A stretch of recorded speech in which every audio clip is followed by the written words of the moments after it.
දැන් මේ ඊළඟ අයිලන්ඩ් එකේ නවත්තන්නයි යන්නේ. දැන් අපි පර්ල්ස් බලන්න ගියා පර්ල්ස් හදන හැටි. දැන් මේ අයිලන්ඩ් එකට නතර කරන්නයි යන්නේ. ගල්වල පිහිටීම අරබානි ලංකාවේ මේක බලන්න. නිකන් හරිම ආරම ලස්සනයි යන්නේ.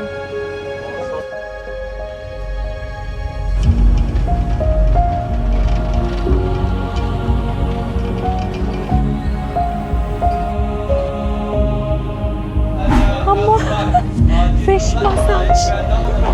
Mama. Marwane. Oh my. So that is the reason in Vietnam we don't prefer drinking this liquid. We always prefer drinking when we put something inside. 100%. 100%. Ooh. Everyone.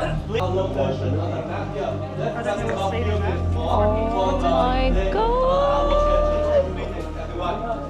Snake wine එක බොන්නේ ගොඩක් මෙහි වයසකයි. ඒකට මේ ආයුෂ වැඩි වෙනවලු ඒ ස්නේක් වයින් එක බිව්වහම. අපි වෙලේ ආවා. වියට්නාම් වෙලේ. පරිසරය නම් අපේ වගේම තමයි.